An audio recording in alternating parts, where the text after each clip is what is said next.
Welcome to doctors time. నెలసరి 4-5 రోజులు ఏ బాధ లేకుండా కలిగే ఋతుస్రావం సహజమైంది. అది నొప్పితోనో లేదా క్రమం లేకుండానో ఉంటే అది పీసీఓడిగా గ్రహించవచ్చు. అలాగే మరో సమస్య ఫైబ్రాయిడ్స్. గర్భాశయంలో కణితికి ఆనుకుని ఇది పెరుగుతుంది. చాలా మంది స్త్రీలలో ఫైబ్రాయిడ్స్ లక్షణాలు తెలియవు, కానీ వాటి వల్ల నెలసరి ఎక్కువ కాలం ఉంటుంది. ఫైబ్రాయిడ్లో గర్భసంచిలో పెరిగే అదనపు ట్యూమర్ కణజాలం. అసలు పీసీఓడి సమస్యలు అలాగే ఫైబ్రాయిడ్స్కు ప్రధాన కారణాలేమిటి, హోమియోపతిలో ఎలాంటి చికిత్స ఉంది, ఇలాంటి మరిన్ని విషయాలు హోమియోకేర్ ఇంటర్నేషనల్ వైద్యులు డాక్టర్ సుధారాణి గారిని అడిగి తెలుసుకుందాం. మీరు కాల్ చేసిన నంబర్లు 04023310680166. Hello doctor. ముందుగా చెప్పండి, అసలు పీసీఓడి అంటే ఏంటి, రీజన్స్ ఎలా ఉంటాయి వీటికి? పీసీఓడి అనే దాన్నే మనం పాలిసిస్టిక్ ఓవరీస్ అని అంటామన్నమాట. అయితే ప్రతి మహిళలో ఈ గర్భసంచికి ఇరువైపులా ఓవరీస్ అనేటివి ఉంటాయి. ఈ ఓవరీస్ పని ఏంటంటే మల్టిపుల్ ఫాలికల్స్ అనేటివి డెవలప్ అయ్యి అందులో నుంచి ఒకటి పెద్దగా ఫామ్ అయ్యి డామినెంట్ ఫాలికల్ లాగా ఫామ్ అయ్యి అందులో నుంచి అండం అనేది విడుదలై ఇది ట్యూబ్లోకి వెళ్ళి ఉంటుందన్నమాట. ఇది ఒక 24 to 36 hours అంటే ఒక 1.5 day వరకు దాని జీవం అనేది ఎగ్ జీవం అనేది ఉంటుందన్నమాట. సో ఇది స్పర్మ్తో సర్విక్స్, వెజైనా, సర్విక్స్ గర్భాశయం నుంచి ట్యూబ్లోకి వెళ్ళి అక్కడ ఫర్టిలైజేషన్ అయ్యి ఇది గర్భసంచిలోకి వచ్చి ఇంప్లాంట్ అవుతుంది. ఇది నార్మల్గా ఉండే ఫిజియాలజీ అనమాట. అయితే పీసీఓడి అనేది ఏంటి అని అంటే పాలిసిస్టిక్ ఓవరీస్ అంటాము. అంటే అండాశయాలలో నీటి బుడగల్లాగా ఏర్పడుతూ ఉంటాయి అన్నమాట. సో ఇవి నార్మలే అనమాట, కానీ ఇవి కొంతమందికి చాలా ఎక్కువైపోతాయి. ఒక 12 to 18 అట్లా ఫాలికల్స్ మరీ ఎక్కువైపోయి అండాల ఉత్పత్తి తగ్గిపోతుంది అనమాట. అండం విడుదల అనేది కాదు, అప్పుడు సమస్య ఏర్పడుతుంది. అయితే అందరు పీసీఓడిలో ఉన్న వాళ్ళకి పిల్లలు పుట్టరు అనేది అలా ఏమి ఉండదు అనమాట. పీసీఓడి ఉన్నా కూడా పిల్లలు అవుతారు, కానీ ఆ పీసీఓడి తీవ్రత ఎంత ఉందనేది చూసుకోవాలి.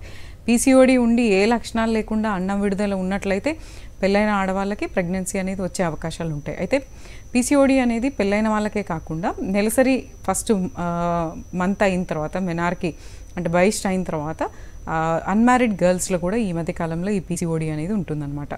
సో పీసీఓడి అనేది మనం ఎప్పుడు కన్ఫర్మ్ చేస్తామనంటే ఆ ఫాలికల్స్ అనేటివి చాలా ఎక్కువగా ఉండి దాంతోపాటు కొన్ని లక్షణాలు అంటే నెలసరి అనేది ఇరెగ్యులర్గా ఉండడం, లేట్ ఉండడం, లేదంటే ఎర్లీగా రావడం, నెలలో 2 సార్లు రావడం, లేదంటే కొంతమందికి మందులు వేసుకుంటేనే వస్తుంది, లేకపోతే సంవత్సరం అయినా రాదు. ఇది ఒకటే కాకుండా నెలసరి సమస్య ఇంకా ఫేషియల్ హెయిర్ ఎక్కువైపోవడం, అంటే ఫేస్ మీద హెయిర్ అనేది బాగా ఈ అప్పర్ లిప్ మీద, లోవర్ లిప్, ఇది చిన్ మీద ఎక్కువైపోతుంది, బాడీ మీద హెయిర్ ఎక్కువైపోతాయి, తల మీద హెయిర్ వెళ్ళిపోతాయి, హెయిర్ ఫాలోయింగ్ ఉంటుంది. తర్వాత ఈ పీసీఓడి ఉన్న వాళ్ళలో ఏంటంటే మీరు ఎంత కష్టపడ్డా కూడా, ఎంత డైటింగ్ చేసినా కూడా వెయిట్ అనేది తొందరగా పెరుగుతూ ఉంటారు. ఎంత డైటింగ్ చేసినా వెయిట్ తొందరగా పెరుగుతూ ఉంటారు, పొట్ట భాగం కొంచెం ఎక్కువగా ఉంటుంది. సో ఇలాంటి ఎన్నో సమస్యలు ఉంటాయి. మెయిన్ మాత్రం ఈ మధ్య కాలంలో పీసీఓడితో పాటు పెళ్ళిగాని పిల్లలకైతే మాత్రం ఒబేసిటీ ప్రాబ్లం ఉంటుంది, ఫేస్ అన్వాంటెడ్ హెయిర్ ఉంటుంది, తర్వాత మూడ్ స్వింగ్స్, గుండెదాడ, తర్వాత హెయిర్ ఫాలింగ్, తల మీద ఉండే హెయిర్ వెళ్ళిపోవడం, ఇవి కామన్గా వస్తూ ఉంటాయి అన్నమాట. ఇరెగ్యులర్ మెన్సెస్ పెళ్ళైన ఆడవాళ్ళలో ఈ పీసీఓడి వల్ల చాలామందికి ఏంటంటే దాంట్లో అవగాహన లేకపోవడం వల్ల, కరెక్ట్గా ట్రీట్మెంట్ తీసుకోకపోవడం వల్ల ఈ ఇన్ఫర్టిలిటీకి దారితీస్తుంది అనమాట. అయితే ఫీమేల్ ఇన్ఫర్టిలిటీలో చూసుకుంటే అంటే సంతానాలు ఏమి అని మనం ఎప్పుడు అంటామంటే ఏ కపుల్కైనా ఒకసారి పెళ్ళైన తర్వాత 1 సంవత్సరం పాటు మీరు నార్మల్గా ఎలాంటి కాంట్రాసెప్టివ్ మెథడ్స్, పిల్స్ యూజ్ చేయకుండా కూడా ప్రెగ్నెన్సీ అనేది రావట్లేదు అని అంటే వెంటనే ఒక క్వాలిఫైడ్ డాక్టర్ని కలిసి దానికి తగ్గ రిపోర్ట్లు చేయించుకోవాలి. సమస్యలు వచ్చేసి ఫీమేల్ ఇన్ఫర్టిలిటీలో గర్భసంచిలో సమస్యలు అంటే గడ్డలు, ఎడినోమయోసిస్, తర్వాత గర్భసంచిలో లేయర్ మందంగా లేదంటే పల్చగా, లేదంటే ఒక పొర మాదిరిగా సెప్టేట్, లేదంటే చిన్నగా ఉండడం, 2 భాగాలుగా విడిపోవడం, ఇట్లాంటివి ఉండొచ్చు. ఓవరీస్లో వచ్చేసి ఎగ్ అనేది ఎనోవ్యులేషన్ అంటే ఓవరీస్లో నుంచి ఎగ్ అనేది విడుదల కాకపోవడం, ఎగ్ సైజ్ పెరగకపోవడం, సో ఇట్లా ఉంటుంది. ఇంకా ట్యూబ్స్ అనేటివి ఏంటంటే గర్భాశయానికి అండాశయానికి మధ్యలో కనెక్షన్ ఈ ట్యూబ్స్ అనేటివి ఉంటాయి అన్నమాట. ఈ ట్యూబ్లోనే ఫర్టిలైజేషన్ అనేది అవుతుంది, ఎగ్ విడుదలైన తర్వాత ట్యూబ్లోకి వెళ్తుంది, స్పర్మ్ కూడా అక్కడ కలిసి ఎంబ్రియో ఫామ్ అయ్యి అవి గర్భసంచికి వచ్చి ఇంప్లాంట్ అవుతుంది. ఆ ట్యూబల్ బ్లాక్ ఇవన్నీ ఎందుకు అవుతాయి అంటే ఇన్ఫెక్షన్ల వల్ల, టీబీ ఇలాంటి ఇన్ఫెక్షన్లు, లేదంటే కొన్ని డిఫరెంట్ టైప్స్ ఆఫ్ ఇన్ఫెక్షన్స్ వల్ల ఆ ట్యూబ్స్ అనేటివి చాలా సన్నగా స్లెండర్గా ఉంటాయి కాబట్టి దాంట్లో నీరు చేరడము, రక్తం చేరడము, పస్ చేరడం వల్ల అవి బ్లాక్ అయిపోతాయి. ట్యూబల్ బ్లాక్ అయితే ప్రెగ్నెన్సీస్ రావన్నమాట.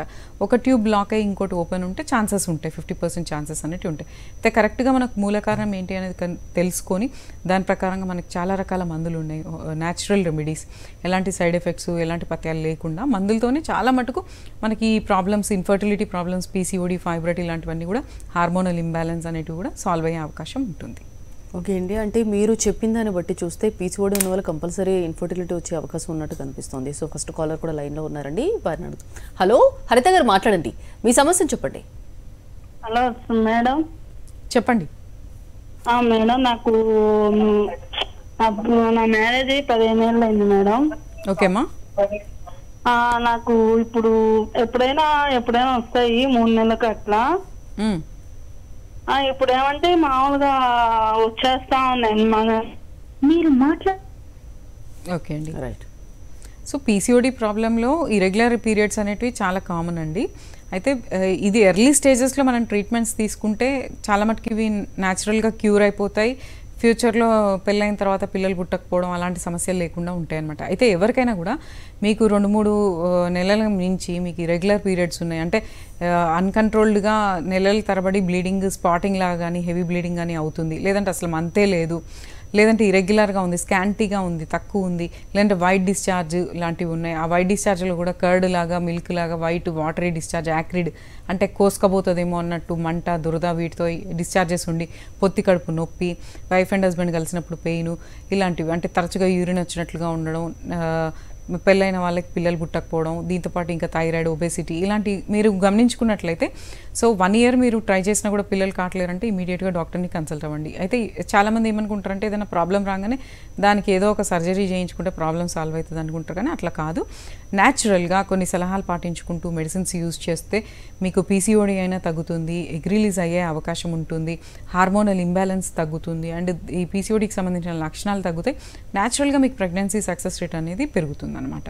ఓకే అండి, నెక్స్ట్ కాలర్ కూడా లైన్లో ఉన్నారు, వెంకటేశ్వరరావు విజయవాడ నుంచి. హలో వెంకటేశ్వరరావు గారు, మాట్లాడండి, మీ సమస్యను చెప్పండి. హలో చెప్పండి సార్. మేడం, నా పేరు వెంకటేశ్వరరావు అండి. మా మిస్సెస్ కి యూట్రస్ ఫైబ్రాయిడ్స్ ఉన్నాయి. ఓకే సార్, ఎంతకాలం నుంచి? ఒక 6-7 years నుంచి ఉన్నాయి. చాలా హాస్పిటల్ చూపించాను. సరే సార్. అప్పుడేమో అవి తీసేయి కాదు, ఉంచేయి కాదు అన్నారు. మొన్న వేరే క్రమంలో కూడా చూపిస్తే వాళ్ళు లోపల లేయర్ ఒకటి ఉంది, అది తీసేస్తే ప్రెగ్నెన్సీ వస్తుందని ఐవీఎఫ్ ట్రై చేశారు. Okay sir. కన్ఫర్మ్ అని చెప్పారు. తర్వాత మళ్ళీ బ్లీడింగ్ అవ్వటం, తనకి పోవటం జరిగింది. Okay sir. ఎందువల్ల అంటే కనుక ఫైబ్రాయిడ్స్ వచ్చేసి ఈచ్ వన్ మన బత్తకాయ సైజ్ వరకు పెరిగినాయి అని చెప్పారు. 3 ఉన్నాయని చెప్పారు. దానివల్లే పోయింది అంటున్నారు. Okay sir. అవి మన హోమియోలో పోతాయా? పోతాయి. అయితే మీది మ్యారీడ్ లైఫ్ ఎంత సార్? పెళ్ళై ఎన్ని సంవత్సరాలు అవుతుంది? 7 years madam. 7 years. Only fibroid సమస్య అనే చెప్పారా, ఇంకేదైనా ప్రాబ్లమ్స్ ఉన్నాయా? అన్ని రకాల టెస్టులు అన్ని హాస్పిటల్స్ తిరిగానండి. అందరూ ఏమంటే ఓన్లీ ఫైబ్రాయిడ్స్ వల్ల రావట్లేదు అన్నారు. ఓకే సార్, ఓకే, నేను చెప్తాను. ఎగ్రేస్ కూడా 2-3 ఉన్నాయి, తగ్గినాయి బాగా అని చెప్తున్నారు. ఏజ్ ఎంత? తన ఏజ్ 33 అండి. ఓకే సార్, ఇంకా లేట్ చేయకండి, ఎందుకంటే 36 years వరకు ఎగ్ రిలీజ్ అనేది నార్మల్ ఉమెన్లో, హెల్దీ ఉమెన్లో 36 years వరకు ఫంక్షనింగే ఉంటుంది, బాగానే ఉంటుంది. ఇంకా ఏజ్ పెరుగుతుంటే ఫర్టిలిటీ, నేను చెప్పేది వినండి సార్, ఫర్టిలిటీ రేట్ అనేది ఇయర్ బై ఇయర్ తగ్గుతూ వస్తుందన్నమాట. సో అయితే ఇప్పుడు ప్రస్తుతం మీకున్న దాంట్లో ఏంటంటే ఫైబ్రాయిడ్ అంటే గర్భసంచి లోపల ఉండే గడ్డ. గర్భసంచి యూట్రస్ లోపల లేయర్స్ అనేటివి ఉంటాయి, outer layer, middle layer and inner layer అనేది ఉంటుంది. అయితే ఎప్పుడైతే ఈ ఫైబ్రాయిడ్స్ అనేటివి ఎండోమెట్రియం అంటే లోపల లేయర్లో వచ్చి అది కరెక్ట్గా ప్రెగ్నెన్సీ అన్ని హెల్త్ ఇష్యూస్ ఏమీ లేకుండా అన్నీ బాగానే ఉండి ఎగ్ రిలీజ్ అయినా కూడా, ఎంబ్రియో మంచిగా ఫామ్ అయినా కూడా అది ఇంప్లాంటేషన్ అనేది సరిగ్గా లేకపోవడం, ఇంప్లాంట్ కరెక్ట్గా అయినా కూడా ఆ బేబీ గ్రోత్ అవుతూ ఉంటే ఆ ఫైబ్రాయిడ్ సైజ్ని బట్టి, దాని పొజిషన్ని బట్టి అబార్షన్ రిస్క్ అనేది ఎక్కువగా ఉంటుంది. అయితే ఫస్ట్ మీరు ఆ ప్రాబ్లం కొంత సాల్వ్ చేసుకోండి. ఫైబ్రాయిడ్ ప్రాబ్లమ్ సాల్వ్ అయితే నెక్స్ట్ మీకు వచ్చే ప్రెగ్నెన్సీ అబార్ట్ కాకుండా ఉంటుంది. అంటే చాలామందికి ఫైబ్రాయిడ్ సైజ్ అనేది చాలా చిన్నగా ఉంటే ఏ ప్రాబ్లం లేకుండా ప్రెగ్నెన్సీ వచ్చినా కూడా ఎలాంటి ఇబ్బంది లేకుండా కన్సీవ్ అయిన వాళ్ళు చాలామంది ఉన్నారు. అయితే ఆ ఫైబ్రాయిడ్ సైజ్ అనేది కొంచెం తగ్గి లోపల ఇంకా ఏదైనా ఎడినోమైసిస్ లాగా ఏమైనా ఉందా, సెప్టమ్ లాంటివి ఏమైనా ఉన్నాయి, ఇంకేదైనా హార్మోనల్ ఇంబ్యాలెన్స్ ఉందా, పెల్విక్ ఇన్ఫ్లమేటరీ డిసీజెస్ ఏమైనా ఉన్నాయా, ఇన్ఫెక్షన్ ఏమైనా ఉందా, ఇవన్నీ చూడాలన్నమాట. ఒకటే ఫ్యాక్టర్ మీద డిపెండ్ అయ్యి ఉండదు. అబార్షన్ అంటే ఎన్నో రకాల కారణాలు ఉంటాయి. వీలైతే ఒకసారి అంటే ఆల్రెడీ చాలా ట్రై చేశారు, 7-8 years ట్రై చేశారు, ఐవీఎఫ్ కూడా తీసుకున్నారు కాబట్టి ఒకసారి హోమియో ట్రీట్మెంట్ ట్రై చేయండి. మేము మెహదీపట్నంలో ఉంటాము. ఒకసారి మీ రిపోర్ట్స్ అన్నీ తీసుకొని మీరు ఆన్లైన్ కన్సల్టేషన్ లేదంటే ఫోన్ కన్సల్టేషన్ లేదా డైరెక్ట్గా రండి. అసలు ప్రాబ్లం ఎక్కడ ఉందనేది కరెక్ట్గా తెలుసుకోగలిగితే దానికి తగ్గట్టుగా కాన్స్టిట్యూషనల్ ట్రీట్మెంట్స్ అనేటివి ఉన్నాయన్నమాట. ఆ రెమెడీస్ కరెక్ట్గా యూజ్ చేస్తే ఎలాంటి సర్జరీస్ లేకుండా అవి కరిగే అవకాశం ఉంటుంది. నెక్స్ట్ తీసే రిపోర్ట్లో నార్మల్ వచ్చే అవకాశం ఉంటుంది. వీలైతే ఒకసారి కన్సల్ట్ అవ్వండి సార్. ఓకే అండి, నెక్స్ట్ కాలర్ కూడా లైన్లో ఉన్నారు. సుచరిత విజయవాడ నుంచి. హలో సుచరిత గారు, మాట్లాడండి, మీ సమస్యను చెప్పండి. మాట్లాడండి, డాక్టర్ గారు ఉన్నారు. నమస్తే మేడం. నమస్కారం అండి. 17 years అండి. ఎంత అండి? 17 అండి. 17. ఓకే. అదే 6 months నుంచి 2 times వస్తుంది మేడం. మంత్ నెలలో 2 times వస్తుందా? వచ్చిన ఒక 10 days బ్లీడింగ్ అవుతుంది మేడం. ఓకే. అది తగ్గట్లేదు. ఏమైనా రిపోర్ట్లు చేయించుకున్నారా? చేయించారు మేడం, థైరాయిడ్ ఉందన్నారు. ఎంత వాడుతున్నారు గోళీ? ఇంకేం స్టార్ట్ చేయలేదు మేడం. ఓకే. స్కాన్ ఏం చేయించలేదా పొట్టకి? చేయించారు మేడం. ఏమని చెప్పారు? నార్మల్ గానే ఉందన్నారు. నార్మలా? నార్మలే మేడం. ఓకే అండి, ఓకే, నేను చెప్తాను. సో దీనికి భయపడని అవసరం లేదు. చాలామంది లేడీస్లో, ఈ టీనేజర్స్లో, లేదంటే ఇట్లా ఉన్న వాళ్ళకు కూడా ఈ మధ్య కాలంలో ఇరెగ్యులర్ పీరియడ్స్ అనేవి చాలా మందికి ఉంటున్నాయి అనమాట. దీనికి ముఖ్య కారణాలు ఏంటంటే శరీరానికి కదలిక లేకపోవడము, hormonal imbalance, PCOD, thyroid, obesity, life style disorders కూడా కొన్ని ఉంటాయి. కొన్ని జన్యు లోపాలు కూడా ఉంటాయి. అంటే మన బ్లడ్ రిలేషన్స్లో ఎవరికొకరికి అట్లా ఉండడము, అవి కొంచెం ట్రిగరింగ్ ఫ్యాక్టర్స్. అంటే మనం ఎక్సర్సైజ్ లేకుండా, అలాగే కదలిక లేకుండా చాలా గంటల కొద్దీ ఒకటే పొజిషన్లో ఉండడం, బాగా ఒబేస్గా ఉండడం, ఫుడ్ హ్యాబిట్స్ కరెక్ట్గా లేకపోతే ఆ ప్రాబ్లమ్స్ అనేవి మనకి వచ్చే అవకాశం ఉంటుంది. ఇరెగ్యులర్ పీరియడ్స్ అవుతున్నాయంటే ఖచ్చితంగా హార్మోనల్ ఇంబ్యాలెన్స్ అనేది ఉన్నట్లు. అంటే ఈ నెల రావడానికి, ఆగిపోవడానికి, తర్వాత అండాల ఉత్పత్తికి, అండాల విడుదలకి ఎన్నో హార్మోన్స్ ఉంటాయి. ఈస్ట్రోజన్, ప్రొజెస్టరాన్, FSH, LH ఇట్లా. సో ఈ హార్మోనల్ ఇంబ్యాలెన్స్ అనేది మీకు ఉండడం వలన ఇట్లా నెలలో 2 సార్లు వస్తుంది. ఇట్లా రావడం మంచిది కాదు. ఇట్లా రావడం వల్ల మీకు ఇప్పుడు రక్తం అనేది బాగా తగ్గిపోవడం, హిమోగ్లోబిన్ తగ్గిపోవడం, దానివల్ల మళ్ళీ సెకండరీగా హెయిర్ ఫాలింగ్, తర్వాత వీక్ అయిపోవడము, ఇట్లా కాన్సన్ట్రేషన్ తగ్గిపోవడము, బాడీ పెయిన్స్, ఇట్లా ఎన్నో రకాల ప్రాబ్లమ్స్ ఉంటాయి. ఆఫ్టర్ మ్యారేజ్ మళ్ళీ దీని ఎఫెక్ట్ వేరేలాగా కూడా చూపిస్తూ ఉంటుంది. ఇక్కడ దీనికి సొల్యూషన్ ఉంది, దీనికి ట్రీట్మెంట్ ఉంది. జస్ట్ మెడికేషన్ ఫ్యూ మంత్స్ వరకు రెగ్యులర్గా వాడితే ఈ ప్రాబ్లమ్ సాల్వ్ అవుతుంది. సో థైరాయిడ్ ఉందంటున్నారు. థైరాయిడ్ ఉన్నప్పుడు మరి దాని తగ్గట్టు ట్రీట్మెంట్ తీసుకోవాలి. ట్రీట్మెంట్ తీసుకోకపోతే వెయిట్ పెరుగుతుంది, హెయిర్ ఊడిపోతుంది, మూడ్ స్వింగ్స్ అవుతాయి, కాన్సన్ట్రేషన్ తగ్గిపోతుంది, నెలసరి కరెక్ట్గా రాదు, అలాగే గర్భసంచికి సంబంధించిన హార్మోన్లు ఎక్కువ తక్కువ అవుతాయి, అన్నీ స్లో మెటబాలిజం అవుతూ ఉంటుంది. ఖచ్చితంగా థైరాయిడ్కి ట్రీట్మెంట్ తీసుకోవాలి. అలాగే ఇరెగ్యులర్ పీరియడ్స్కి కూడా కలిపి ట్రీట్మెంట్ తీసుకుంటే మీ ప్రాబ్లమ్ సాల్వ్ అవుతుంది. ఆ రిపోర్ట్స్ తీసుకొని ఒకసారి మమ్మల్ని కన్సల్ట్ అవ్వండి. సో మెయిన్గా అంటే ఇంతకుముందు మీరు చెప్పినట్టు చూస్తే కనుక పీసీఓడి ఉంటే కంపల్సరీ ఇన్ఫర్టిలిటీ వచ్చే అవకాశం ఉందా? ఇన్ఫర్టిలిటీ అంటే ఏంటి? అయితే పీసీఓడి అనేది ఈ మధ్యకాలంలో ప్రతి ఇంట్లో ఎవరికొకరికి, లేదంటే వాళ్ళ చుట్టాలకైనా వింటూ ఉంటాం అనమాట. పీసీఓడి అంటే ఏంటంటే ఈ గర్భసంచి పక్కన ఉండే అండాలు విడుదలయ్యే బ్యాగ్ ఏదైతే ఉంటుందో, అండాశయాలు, వాటిలలో ఎక్కువ ఓవర్గా ఫాలికల్స్ ఫామ్ అవుతాయి అనమాట. ఇవి ఎందుకు వస్తున్నాయి ఈ మధ్యకాలంలో? లైఫ్ స్టైల్ డిజార్డర్ వల్ల, స్ట్రెస్ వల్ల, శరీరానికి కదలిక లేకపోవడము, సెడెంటరీ లైఫ్ స్టైల్, తర్వాత డైట్ హ్యాబిట్స్ కరెక్ట్గా లేకపోవడం, ఒబేసిటీ, ఇట్లా చాలా రీజన్స్ వల్ల ఈ హార్మోన్స్ అనేటివి ఇంబ్యాలెన్స్ అయిపోయి ఈ నీటి బుడగల్లాగా ఎక్కువైపోతాయి అనమాట. ఫాలికల్స్ ఎక్కువైపోతాయి. ఫాలికల్స్ అనేటివి ప్రతి లేడీకి ఉంటాయి. అందులో నుంచే ఎగ్ అనేది రిలీజ్ అవుతాయి. కానీ ఓవర్గా ఫాలికల్స్ ఉన్నా కూడా అండం విడుదల అనేది లేకపోవడం వల్ల వాళ్ళకి కొన్ని ఫిజికల్గా సిమ్టమ్స్ వస్తాయి. పెళ్ళైన ఆడవాళ్ళలో ఇన్ఫర్టిలిటీకి కూడా దారిస్తుంది. అంటే ప్రతి పీసీఓడి ఉన్న ప్రతి ఒక్కరికి పిల్లలు పుట్టరని కాదు. పీసీఓడి ఉండి కూడా దాని తీవ్రత తక్కువ ఉండి, మెన్సెస్ కరెక్ట్గా ఉండి, అండం విడుదలైతే వాళ్ళకు కూడా ప్రెగ్నెన్సీ అనేది వస్తుంది వితౌట్ ట్రీట్మెంట్ కూడా. కాకపోతే కొంచెం లేట్ అయ్యే అవకాశం ఉంటుంది. ఇలాంటి వాళ్ళకి ఏంటంటే డాక్టర్ చూసి కరెక్ట్గా వాళ్ళకు ఇచ్చిన సలహాలు పాటించుకుంటూ చిన్న మెడికేషన్స్ కొన్ని నెలల పాటు యూజ్ చేస్తే సక్సెస్ రేట్ అనేది పెరుగుతుంది. కొంతమందికి ఏంటంటే పీసీఓడి చాలా టఫ్గా ఉంటుంది అన్నమాట. చాలా ఎక్కువ ఉండిపోయి లోపల చాక్లెట్ సిస్ట్ లాగా ఫామ్ అయిపోయి, పారాఓవేరియన్ సిస్టు, ఎండోమెట్రియోటిక్ సిస్టు ఇట్లా ఫామ్ అయిపోయి అండం విడుదల అనేది కరెక్ట్గా లేకుండా, ఎనోవ్యులేషన్ అంటే అసలు ఎగ్ అనేదే లేకపోతే ప్రెగ్నెన్సీ అనేది రాకపోయే అవకాశం ఉంటుంది.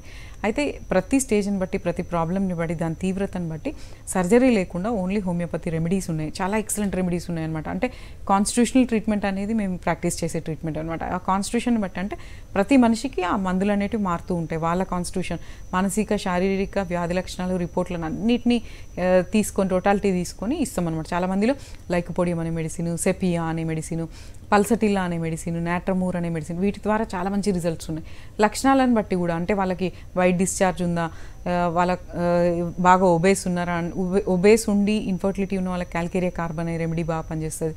అయితే బాగా వైట్ డిశ్చార్జెస్ వచ్చి పొత్తి కడుపు నొప్పి, పెల్విక్ ఇన్ఫ్లమేటరీ డిసీజ్తోని ఉన్న వాళ్ళకి ఈ బొరాక్స్ అనే మెడిసిన్, తర్వాత ఎపిస్ అనే మెడిసిన్ వల్ల లక్షణాలు బాగా తగ్గుతూ ఉంటాయి.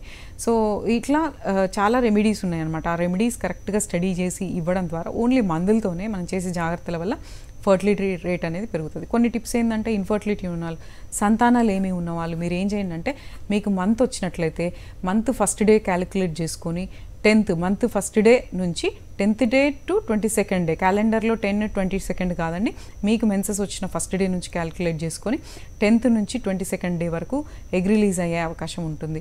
కానీ చాలా మటుకు ఏంటంటే 14th to 15th day egg release అవుతుంది. కాబట్టి 12th to 18th డే ఎక్కువ వైఫ్ అండ్ హస్బెండ్ కలవడానికి ట్రై చేయాలన్నమాట.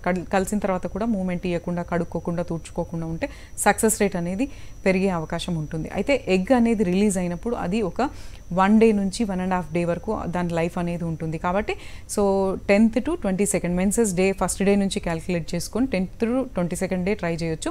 12th to 18th డే ఎక్కువ ఛాన్సెస్ ఉంటాయి. అదే స్పర్మ్ లైఫ్ టైం వచ్చేసి 5 to 6 డేస్ వరకు స్పర్మ్ అనేది బతికే అవకాశం ఉంటుంది. స్పర్మ్ క్వాలిటీ కూడా బాగుండాలి. కౌంట్ ఒక్కటే అని కాకుండా స్పర్మ్ కౌంట్ అనేది 60 మిలియన్ అనేది ఉండాలి. మినిమం 30 to 40 మిలియన్ ఉండొచ్చు. కానీ స్పర్మ్ కౌంట్ క్వాలిటీ కూడా ఇంపార్టెంట్. కౌంట్ ఉంటేనే కాదు, మొటిలిటీ దాని కదలిక కరెక్ట్ ఉండాలి. దానికి కూడా హెడ్, నెక్, టైల్ అనేటివి ఉంటాయి. సో దాంట్లో అబ్నార్మాలిటీస్ లేకుండా మొటిలిటీ కరెక్ట్గా ఉంటే ప్రెగ్నెన్సీ ఛాన్సెస్ అనేటివి న్యాచురల్గా తొందరగా అయ్యే అవకాశం. ఇవి చాలామందికి అవగాహన లేక చాలా ట్రీట్మెంట్స్ తీసుకొని తిరుగుతూ ఉంటారు, సక్సెస్ కాదు. కానీ ఇలాంటి వాటి అన్నిటికీ మా దగ్గర ఆల్రెడీ సక్సెస్ రేట్ చాలా బాగుంది. కాబట్టి పీసీఓడి, ఇన్ఫర్టిలిటీ, తర్వాత ఎడినోమయోసిస్, ఎండోమెట్రియోసిస్, తర్వాత హార్మోనల్ ఇంబ్యాలెన్స్, మెన్స్ట్రువల్ ఇర్రెగ్యులారిటీస్, దీంతోపాటు ఒబేసిటీ, థైరాయిడ్, ఇంకా ఇతర జబ్బులు ఇలా ఉన్నట్లయితే మీరు సఫరింగ్లో ఉంటే ఖచ్చితంగా ఒకసారి కన్సల్ట్ అవ్వండి. ఓకే అండి, నెక్స్ట్ కాలర్ కూడా లైన్లో ఉన్నారు. పద్మ, గుంటూరు నుంచి. హలో పద్మ గారు, మాట్లాడండి, మీ సమస్యను చెప్పండి. నమస్కారం అండి. నమస్కారం. నమస్తే, మాట్లాడండి, చెప్పండి. అదే నా వయసు 44 years అండి. ఓకే అండి. గర్భసంచికి ఈయన దగ్గర చిన్న కండలా వచ్చింది. అది రాసుకోవటంలోని నెల తిరగకుండా ఒక 10 రోజుల ముందు వచ్చేస్తుంది అంటున్నారు. ఓకే, ఎప్పటి నుంచి సఫర్ అవుతున్నారండి ఇట్లా ఇబ్బంది? మేము 5 ఏళ్ళ నుంచి 5 సంవత్సరాలు అవుతుంది. కాకపోతే అది మందుల ద్వారా అయిద్దంటే లేదమ్మా అది కండ తీయించేసేయండి అంటున్నారు. నాకేమో భయం. ఏమైనా బయాప్సీ రిపోర్ట్ చేశారా? ముక్క పరీక్ష అన్ని చేశారండి, అంతా బాగానే ఉంది. మొత్తం ముక్క పరీక్షలో నార్మల్ ఉందా?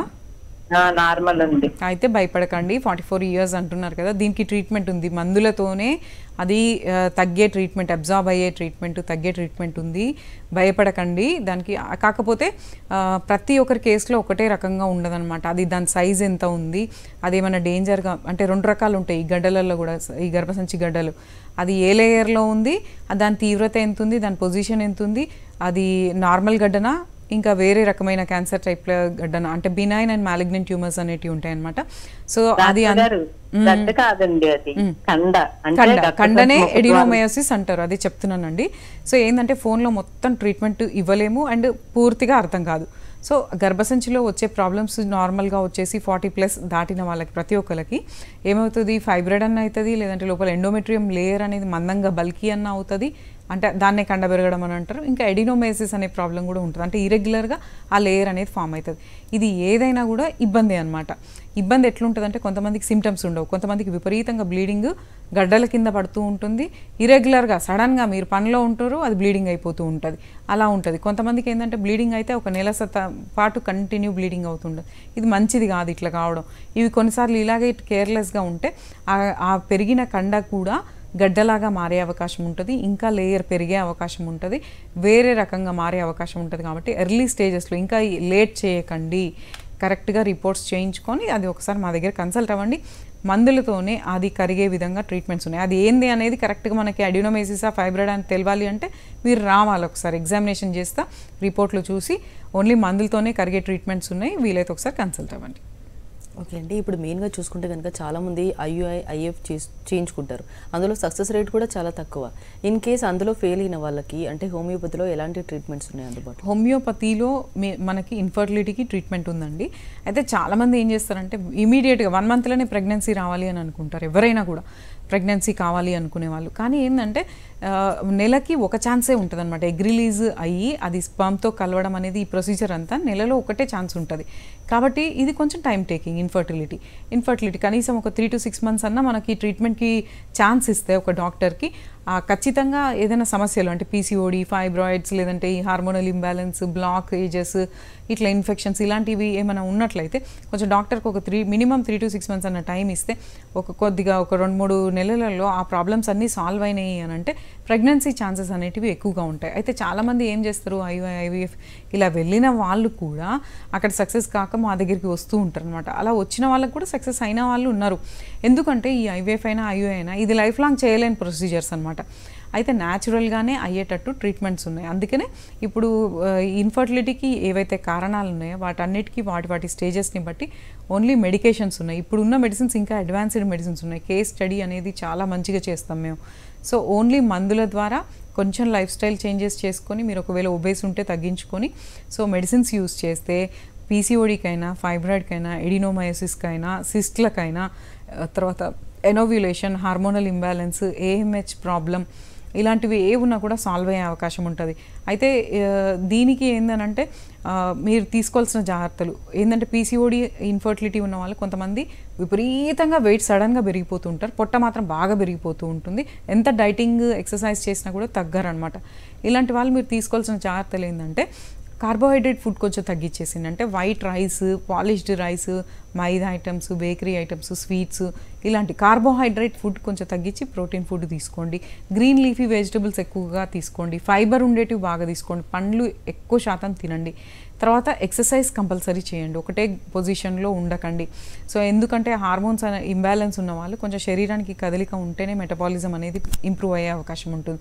కాబట్టి ఫైబ్రాయిడ్, పీసీఓడి, ఎండోమెట్రియల్ ప్రాబ్లమ్స్, తర్వాత అన్ఎక్స్ప్లెయిన్డ్ ఇన్ఫర్టిలిటీ, తర్వాత ట్యూబల్ బ్లాక్స్ ఇలాంటి వాటి అన్నిటికీ కూడా హోమియోలో ట్రీట్మెంట్స్ ఉన్నాయి. ఓన్లీ మీరు ఏంటంటే మీకు ఇలాంటి సమస్యలు అబ్జర్వ్ చేసుకున్నట్లయితే దీంతోపాటు ఇంకా థైరాయిడ్, హైపోథైరాయిడ్, హైపర్ థైరాయిడ్ ఇంకా ఏదైనా ఇతర సమస్యలు ఉన్నా కూడా హోమియో మెడిసిన్ ట్రై చేయొచ్చు. మందులతోనే విదిన్ ఫ్యూ మంత్స్ మనకు సక్సెస్ రేట్ అనేది పెరిగే అవకాశం ఉంటుంది. ఓకే, ఇంతకుముందు మీరు మాట్లాడినట్టు అన్ఎక్స్ప్లెయిన్డ్ అంటే చాలామంది అన్నీ ఓకే ఉంటాయి బట్ కన్సీవ్ అవ్వరు. ఎందుకని? అన్ఎక్స్ప్లెయిన్డ్ ఇన్ఫర్టిలిటీ అనేది కూడా ఈ మధ్యన చాలా మందికి చూస్తున్నాం. అన్ఎక్స్ప్లెయిన్డ్ ఇన్ఫర్టిలిటీ అంటే రిపోర్ట్లు చూస్తే అన్ని నార్మల్ ఉంటాయండి, ఎగ్ రిలీజ్ కూడా అవుతూ ఉంటుంది, హస్బెండ్ సైడ్ కూడా కౌంట్ బాగుంటుంది, కానీ ప్రెగ్నెన్సీ మాత్రం నిలవదు.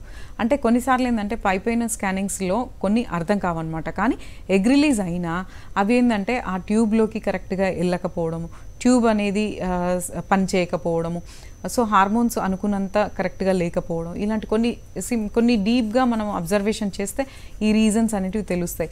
సో వీటి వల్ల కూడా ప్రెగ్నెన్సీ ఛాన్సెస్ అనేటివి తగ్గుతాయి. కాబట్టి ఈ అన్ఎక్స్ప్లెయిన్ ఇన్ఫర్టిలిటీ కూడా మనం డీప్గా కొంచెం స్టడీ చేసి ఎక్కడ ప్రాబ్లం అవుతుందో చూసుకొని మెడిసిన్ అనేది యూజ్ చేసిన అంటే ఈ అన్ఎక్స్ప్లెయిన్ ఇన్ఫర్టిలిటీలో సర్వైకల్ ప్రాబ్లం ఉందా, యూట్రస్లో ప్రాబ్లం ఉందా, స్పర్మ్ అనేది ట్యూబ్లోకి వెళ్తలేదా, లేదంటే ఎగ్ అనేది ట్యూబ్లోకి వెళ్తలేదా, లేదంటే ఏదైనా ఇన్ఫెక్షన్ వల్ల అడ్డుకుంటుందా, ఇవన్నీ మనం స్టడీ చేసి ఇస్తామన్నమాట. ఆ మెడిసిన్స్ ద్వారానే ఈ అన్ఎక్స్ప్లెయిన్డ్ ఇన్ఫర్టిలిటీ కూడా సక్సెస్ రేట్ అనేది పెరుగుతుంది. ఇంకా మేల్స్లో చూసుకుంటే స్పర్మ్ కౌంట్ అనేది 60 millions ఉండాలి, మినిమం 30 to 40 million అని ఉండాలి. అందులో మొటిలిటీ కూడా ఒక 30 to 40 millions మినిమం ఉండాలి. కదలిక, షేప్ సైజ్, అబ్నార్మల్ ఫార్మ్స్ ఇవన్నీ చూస్తామన్నమాట. మొటిలిటీ కరెక్ట్గా ఉండాలి, అలాగే ఇన్ఫెక్షన్ లేకుండా ఉండాలి. సో దీనికి కూడా కారణాలు ఉంటాయి. వేడి ఎక్కువ ఉండడం, వేడి వస్తువులు తినడం, రేడియేషన్కి ఎక్స్పోజ్ అవ్వడం, వేడికి ఎక్స్పోజ్ అవ్వడం, విటమిన్ డెఫిషియన్సీస్, హైడ్రోసిల్, వెరికోసిల్ ఇట్లాంటివి ఉంటాయి అన్నమాట. దానికి కూడా మంచి సక్సెస్ రేట్ ఉంది. హోమియో మెడిసిన్స్ ఉన్నాయి. మందుల ద్వారానే కౌంట్ అనేది పెరిగి మొటిలిటీ పెరిగే అవకాశాలు ఉన్నాయి. సో కాబట్టి ఫీమేల్ ఇన్ఫర్టిలిటీ అయినా మేల్ ఇన్ఫర్టిలిటీ అయినా దీనికి తగ్గట్టుగా ట్రీట్మెంట్స్ తీసుకుంటే మందులతోనే సక్సెస్ రేట్ పెరిగే అవకాశం, న్యాచురల్గా ప్రెగ్నెన్సీ వచ్చే అవకాశాలు ఉన్నాయి. ఓకే అండి, ఇప్పుడు ఇన్ఫర్టిలిటీ అంటే చాలా మందికి ఓన్లీ లేడీస్ అని మాత్రమే తెలుసు. అంటే మేల్లో కూడా ఇన్ఫర్టిలిటీ ఉండే అవకాశం ఉందా? ఇన్ కేస్ ఉంటే సిమ్టమ్స్ ఎలా ఉంటాయి? డెఫినెట్గా అంటే ఇన్ని రోజులు పాతకాలంలో అయితే అట్లా అనుకునేవాళ్ళు, కానీ ఇప్పుడు అన్ని రిపోర్ట్లు వచ్చి డయాగ్నోస్టిక్ టెస్ట్లు వచ్చాయి కాబట్టి మనకేంటంటే ఫీమేల్ సైడే అని చెప్పలేము. ఇన్ఫర్టిలిటీ అంటే ఖచ్చితంగా వైఫ్ అండ్ హస్బెండ్ ఇద్దరు టెస్ట్ చేయించుకోవాలి. సో ఫీమేల్స్కి అయితే అల్ట్రాసోనోగ్రఫీ అబ్డామిన్, మేల్స్కి అయితే సెమెన్ అనాలిసిస్ చేయించుకోవాలి. సో ఇద్దరు కలిసి ట్రీట్మెంట్ తీసుకుంటే డెఫినెట్గా సక్సెస్ రేట్ అనేది న్యాచురల్గా వస్తుంది. ఓకే అండి, ఇన్ఫర్టిలిటీ గురించి అలాగే పీసీఓడి గురించి చాలా డీటెయిల్గా చెప్పారండి. Thank you so much. ఇది బట్టి doctors time. Stay tuned to Sakshi.